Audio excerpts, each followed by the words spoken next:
ఉగాది పండుగ రోజు మేము చేసుకునే పప్పు. అందుకు కడాయి పెట్టి సరిపడా నూనె వేసుకొని 5 టేబుల్ స్పూన్లు అంత ఉంటుంది నూనె. ఓకే, నేను క్వాంటిటీ ఎక్కువ చేస్తున్నా కాబట్టి 2 స్పూన్లు జీలకర్ర ఆఫ్ వేగినాక 2 స్పూన్లు ఆవాలు, ఒక 6 ఎండుమిర్చి తుంచుకొని వేసుకోవాలి. ఉల్లిపాయలు కట్ చేసుకున్నాయి,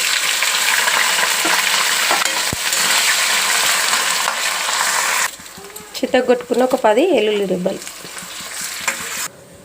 ఇప్పుడు కొంచెం మెంతి కూర, లేతగా 2 ఆకుల మీదకి వచ్చిన మెంతి. ఈ పప్పుకు మంచి ఫ్లేవర్ ఉంటుంది, మంచి టేస్ట్ కూడా ఉంటుంది.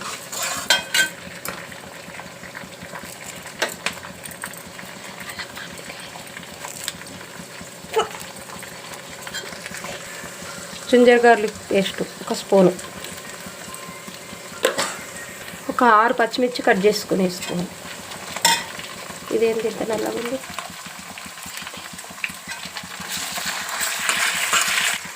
పిడికెడు కొత్తిమీర ఆకు,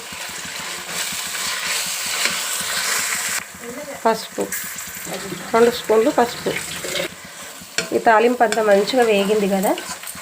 ఇప్పుడు కట్ చేసుకున్న 1/2 కిలో ఎక్కువనే ఉంటాయి టమాటాలు.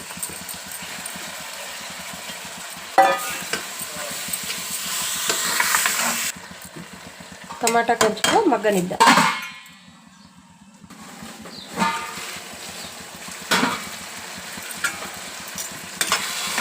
టమాటా హాఫ్ కుక్ అయింది కదా.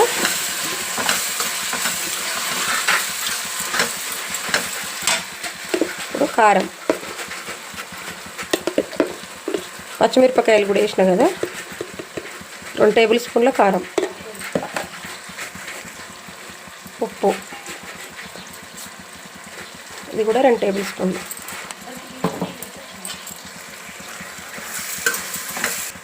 ధనియాల పౌడర్ ఇది కూడా 2 స్పూన్లు. 2 ఈ సైజు మామిడికాయలు పీల్ చేసేసి కట్ చేసుకున్నాం.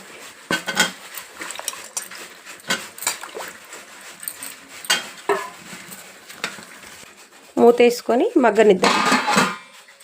ఇది పక్కన పొయ్యి మీదకి పెట్టేసుకొని దీని మీద ఇందులో కొంచెం నూనె వేసుకొని పెసరపప్పు 1 గంట ముందు కడిగి నానబెట్టుకున్నాం. ఈ పప్పు ఈ నూనెలో ఫ్రై చేసుకున్నాం. ఈ పప్పు వేగేదాకా వేయించుకున్నాం. ఈ కడాయి దీనికి అతుక్కోకుండా అవుతుంది, అప్పుడు వేగినట్టు అర్థం. పప్పు మంచిగా వేగింది, ఇగో కడాయికి అతుక్కోకుండా అయింది. ఇప్పుడు కూరలో వేసేసుకుందాం. ఇప్పుడు ఈ పప్పు ఈ కూరలో కలిపేసుకుందాం.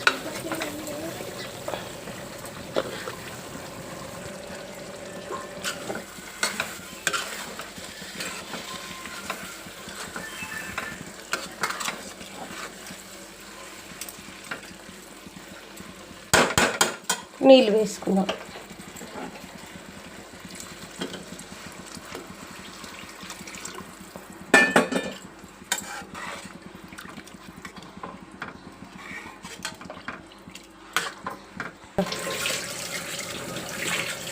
ఇది ఉడకనిద్దాం. ఇది పూర్ణం ఉడికించుకున్న శనగపప్పు కొంచెం కచ్చాపచ్చగా మిక్సీ కొట్టుకున్నాం.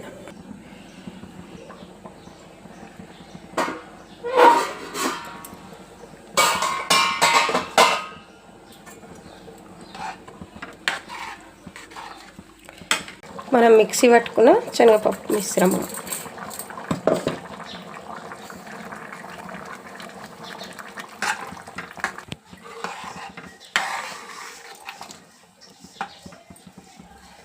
సిమ్లోనే పెట్టుకొని ఒక 4-5 నిమిషాలు ఉడకనిద్దాం.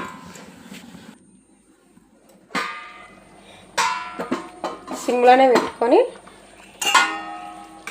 4-5 నిమిషాలు ఉడికించుకున్న పప్పు రెడీ అయిపోయింది.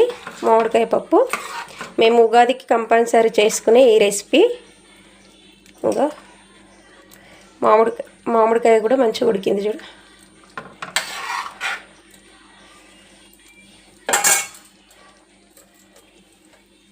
కొత్తిమీర జల్లి స్టవ్ ఆఫ్ చేసుకుందాం. ఈ పప్పుకు మంచి టేస్ట్ రావాలంటే ఈ దిల్బార్ మసాలా వేసుకుంటే సూపర్ టేస్ట్గా ఉంటుంది.